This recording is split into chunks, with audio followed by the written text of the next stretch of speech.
welcome back to another week of reading. This week I decided I wanted to do a series.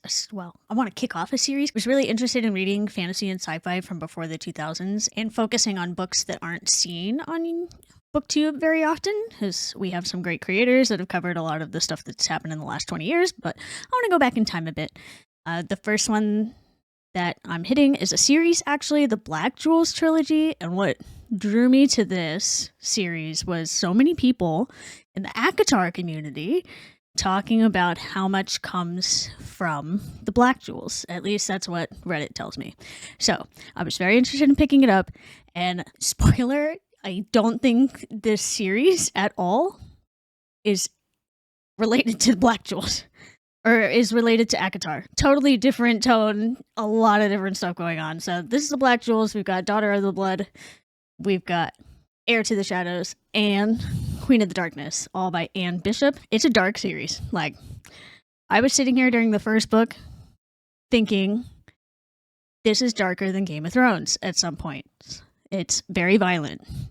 There's a lot of sexual abuse, which might as well start there with a content warning. A note for anybody who's not read The Black Jewels. There's a lot of abuse with children, a lot of sexual abuse, and a lot of intense like psychological trauma happening through this whole series. And following Janelle, the main character, we are pretty much going through her whole entire traumatic upbringing and then becoming she's not really, calling her a hero is kind of weird.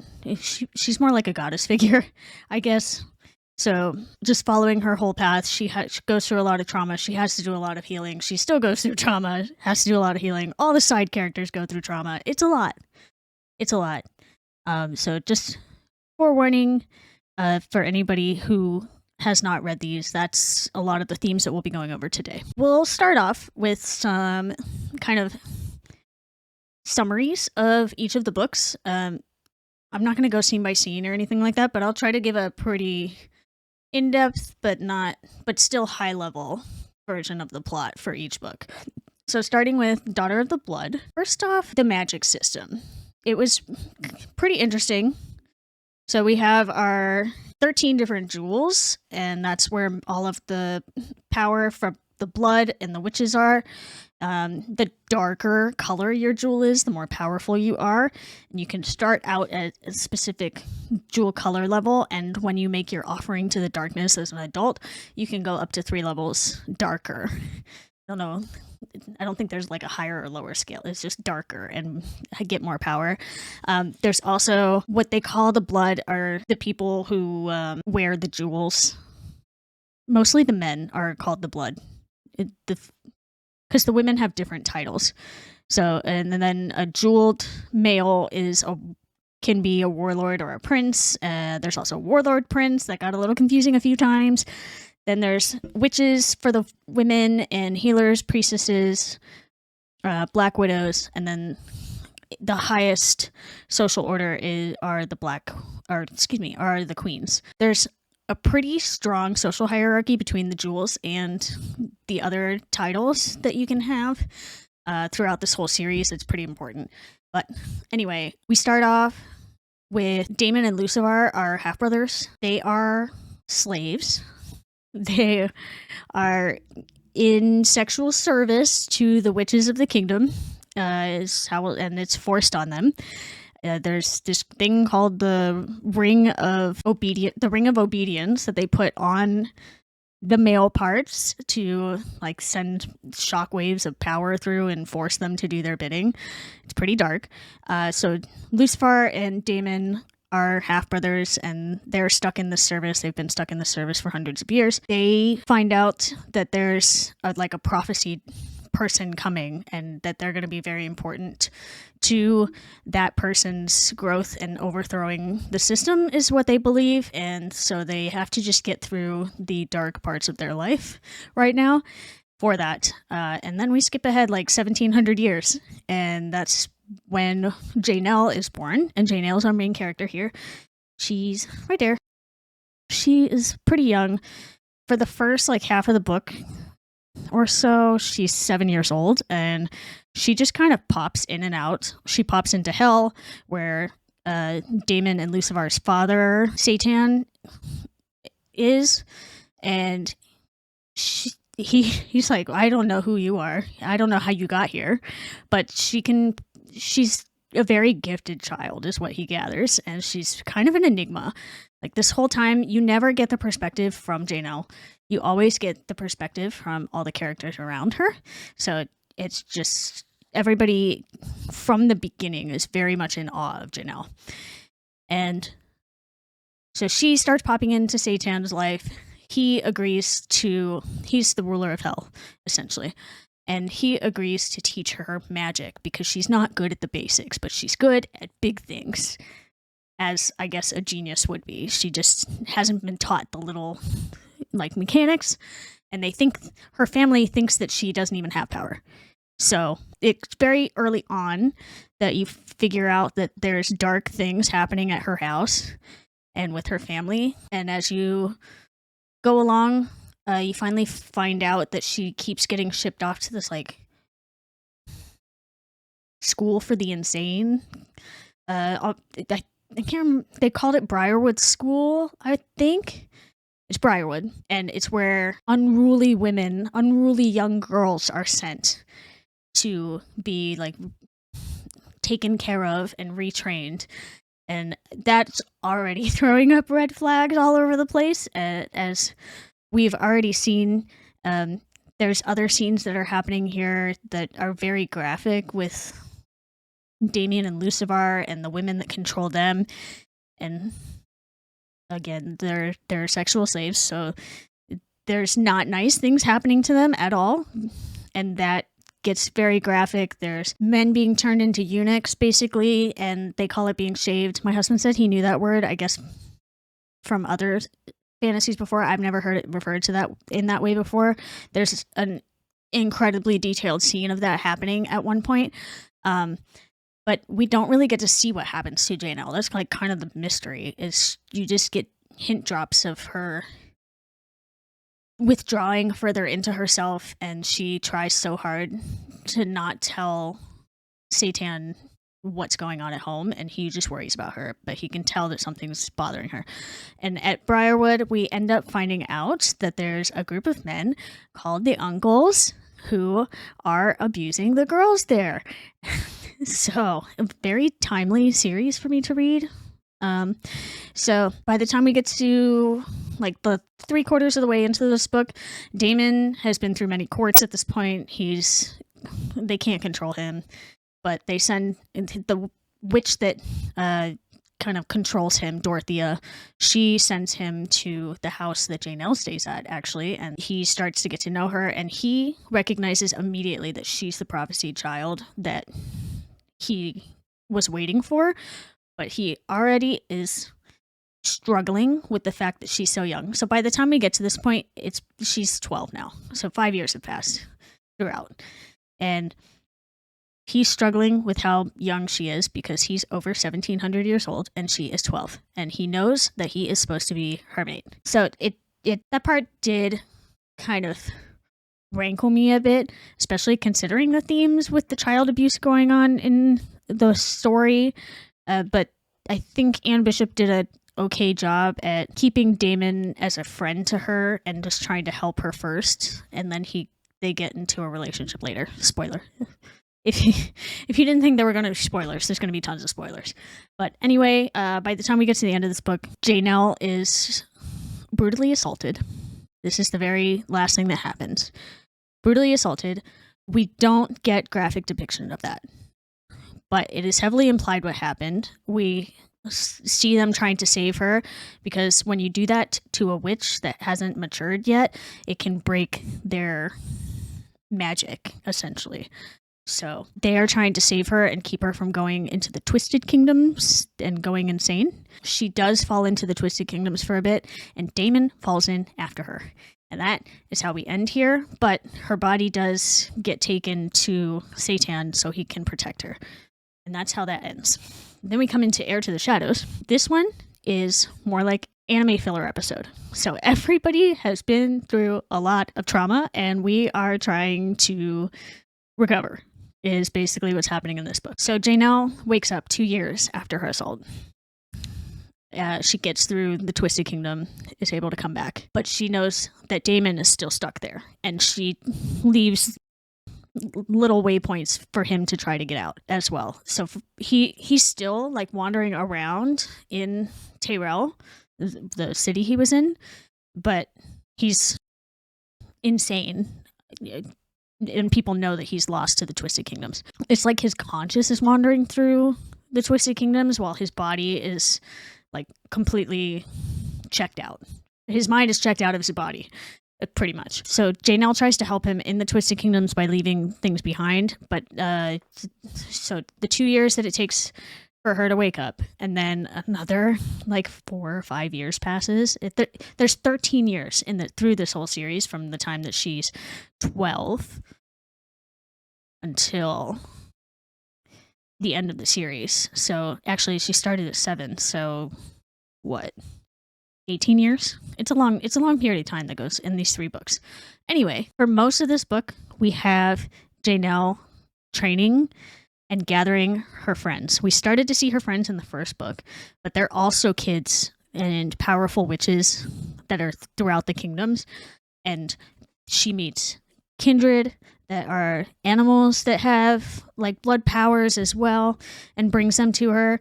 In this book, Janelle reminds me a lot of The Last Unicorn, and it's kind of because when she's in the Twisted Kingdoms, or when she's showing her full power as the promised witch, she shows as a unicorn. Like, she has a unicorn tail, and she has hooves, and she has a horn.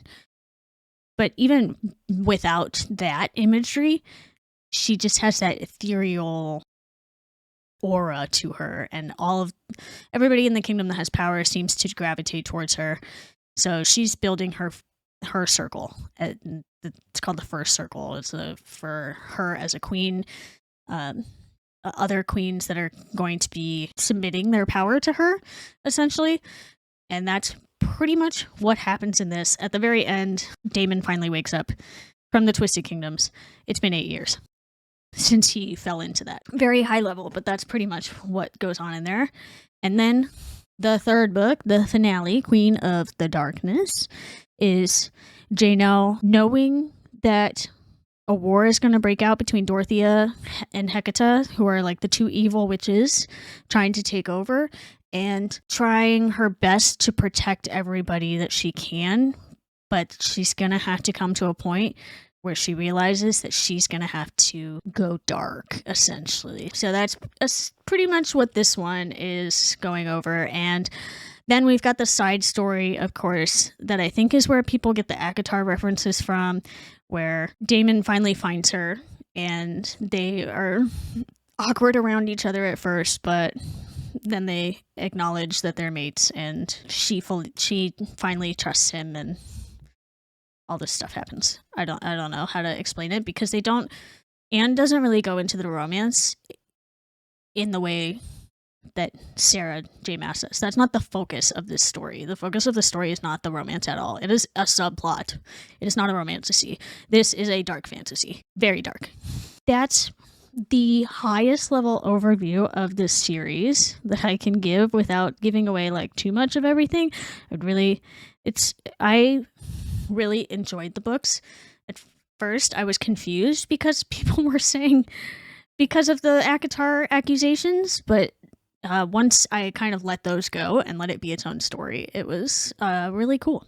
I really enjoyed it. I guess kind of analyzing the story overall, like I said, very dark, but I think this is probably one of the more realistic approaches to trauma that I've seen, especially romantasy. A big traumatic incident happens, and maybe 100 pages later, the character's fine, and we don't talk about it ever again. For Janelle, and for some of the other characters, Janelle spends a whole second book recovering from what happened to her at the end of the first book. And even in the third book, she still has echoes of what happened to her in her childhood. And she's not okay in any way, but she's getting better. And I really appreciate that we didn't just glaze over that. And the focus of this story was the trauma and still becoming powerful and overcoming everything against her and everything against their kingdom despite that. So I kind of touched on it when I was talking about the summary of all three books, is that this one was interesting for me because modern fantasy is so focused on the perspective of the hero and a couple, maybe some of the people around them and what's happening with them. But like I said, you never get Janelle's perspective at all in this story.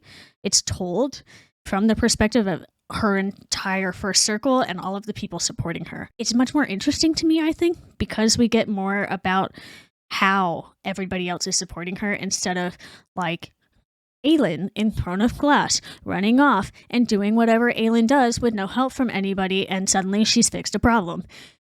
I love Throne of Glass, but that's I just have to pick on that for a minute. It's really interesting to have their perspective flipped and be told from the supporting characters' sides, essentially, and how they help this prophesied goddess-like figure come into her power and be able to fight back the evil. And I know I've brought up ACOTAR quite a few times, so I want to touch on some of the things that I've seen people reference. Characters spiraling into their power. Janelle does this, and I know Aelin has done this, where she spirals down to dredge up to the bottom of the well of her power. People talk about Daemon putting his hands in his pocket and Rysand doing the same thing. That one's a little weird to me because that's something men do. They have pockets. I don't all the time, so I don't stick my hands in my pocket, but I've seen it in movies too, where men are just standing with their hands in their pockets when they have nothing to do with them or don't want to be fidgeting. So that one's a little odd to me. Ireans to Illyrians. They're both winged species in Black Jewels and in ACOTAR, and they're both mainly spoken of from the male warrior perspective. That one, I mean, I guess you can point that out, but there's a lot of winged species and a lot of fantasies. So that one didn't bother me too much. I saw a little bit of the echoes of it, but it seemed like more inspiration. There's also a priestess named Prythian in the Black Jewels. There's a city, Prythian, in ACOTAR, and just the way that Dorothy and Hecate manipulate men is very similar to how the men are manipulated by, I think it's Amaranth in ACOTAR. I didn't read all of ACOTAR. And Maeve in Throne of Glass. I personally, this is my personal opinion, don't think that this is plagiarism at all on Sarah J. Maas's part. I think she took a lot of inspiration, and maybe not specifically from this series. Maybe she never read it, but there's a lot of common themes, common things throughout fantasy. I mean, even Tolkien took from legends, Nordic legends, to make The Lord of the Rings. And it's how we build new stories. It's how we evolve our stories. And I just see a lot of inspiration, but not direct one-to-one plagiarism at all. Totally different tones of stories, not even romance focused as far as the Black Jewels goes. I can see it as the Black Jewels as being definitely kind of like a first iteration of where we come to, kind of how we see history, and you can look back through romantasy and you can probably look at the Black Jewels as a starting point, not even a starting point because there's stuff before that, but a waypoint that you can stop at and appreciate and then see how romantasy comes out from there. I don't think it's plagiarism at all. Another thing, I do know that Anne Bishop draws heavily from Scottish and Irish folklore. I'm pretty sure Sarah J. Maas does too. A lot of writers pull from European folklore, Western writers.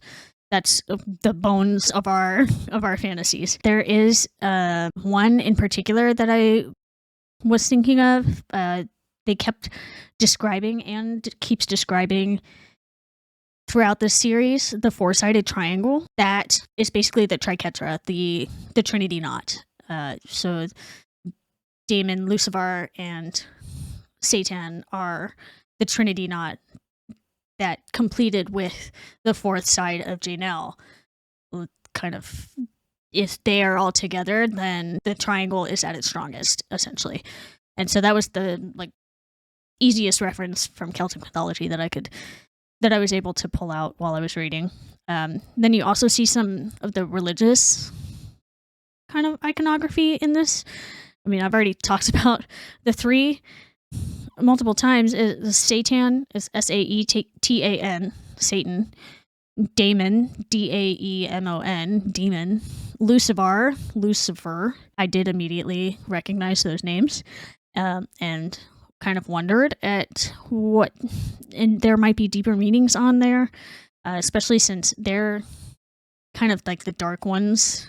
Daemon especially was so traumatized that he was looked at as a kind of psychotic figure, a very violent figure by even the most violent court that held him for a long time. But they're protecting and raising up to power this like ethereal being of light, Janelle.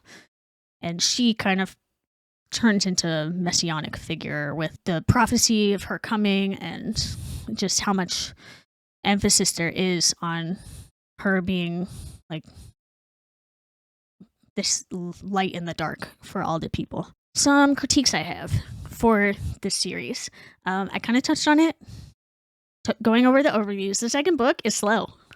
Second book is real slow. It's definitely, like I said, the anime filler episode of the series. I enjoyed it overall, but if you're not ready for the pacing to slow down a lot, it can take some time to get used to. There's a few big things that happen, but for the most part, it is just Janelle overcoming her trauma. Not even overcoming, because she never fully overcomes it, but healing from her trauma and learning more magic and growing her circle. That is the second book, and it can feel a little sluggish at times. But after the first book and all the darkness in that and the child abuse, I kind of needed that space to breathe for a minute before continuing on into the story. I didn't really talk too much in the summaries about Dorothea and Hecata, but Dorothea is a priestess, and she's like in the middle of the totem pole for the witches, but she pretends that she's a queen. And she's not, but somehow she's convinced all these queens in this one territory that she holds all the power. And she has also, over hundreds of years, pretty much made accidents happen so that powerful witches and that would have been queens can't come to power. And Hecata she was married to Satan, and so she's dead. She's one of the dead. But she kind of manipulates Dorothea. Dorothea kind of thinks that she's manipulating Hecata, but both of them have the same drive for power, so they work together. My biggest thing with them is that at times they were very caricaturish, and I had to treat them kind of like a Disney villain. Think Yzma from Emperor's New Groove, and that's how Dorothea and Hecata act a lot of the time. It just was a little mind-boggling at points, the way that they just completely disregard any threat at all. They're like, we're so powerful. Nothing can touch us. Janelle, who is this child? There's no way she can be more powerful than us. And they underestimate her for 3 books. 3 whole books. And that's their downfall. It did feel on the verge of caricature all the time. Every time we came across them. That may have been kind of the point. And I mean, looking around at the government right now, I guess stupid can be in power. So it's not out of the realm of reality, I guess. But yeah, it was very exaggerated. My final critique was the ending. I did not like the ending at all. I did not like it. So, big spoilers here if you don't want to know the end.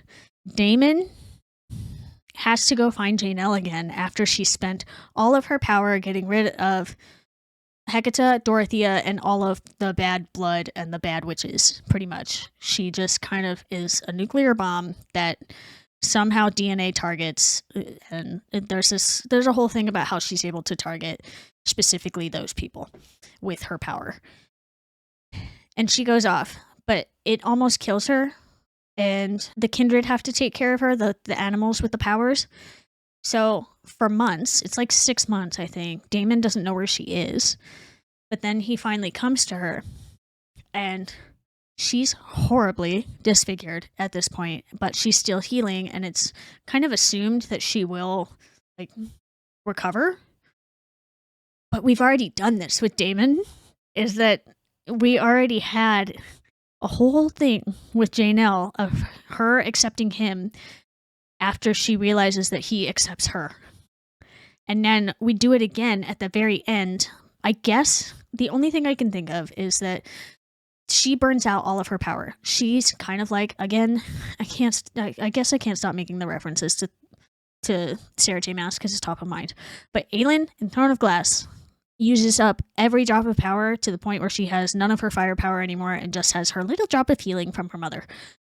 Kind of the same thing with Janelle. She uses all of her power up, pretty much has nothing left, and all of that power was what Witch with a capital W was, which was her like goddess kind of form, her unicorn form. I guess it's reinforcing that Damon accepts her as a person and not her as a prophesied messiah figure. But it really kind of bugged me because we already played this game. We already did it with Damon and Janelle, and Damon went through so much in all of those books, and then to force him again to be tested again, it just didn't it didn't have the weight as it did before, and I kind of hated that it ended with that. That's just my opinion. Overall, I really like the series. It is very dark, but it's definitely got that older fantasy flavor where you don't get every little thing explained to you like you do nowadays. So some of you might enjoy that.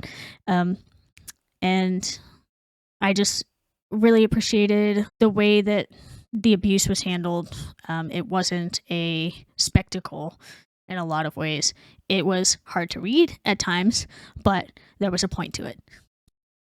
So anyway, I really enjoyed reading The Black Jewels, and I think I'll be keeping these on my shelf for a while. I think my next video, I want to do a series as well about childhood books that really impacted me, and I've already started the series again. It's really a throwback for me, nostalgia read.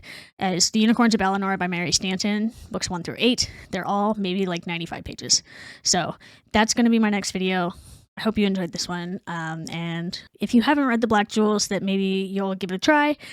And if you have read it, and you just enjoyed hearing about it again. Thanks for listening, and I'll catch you next time.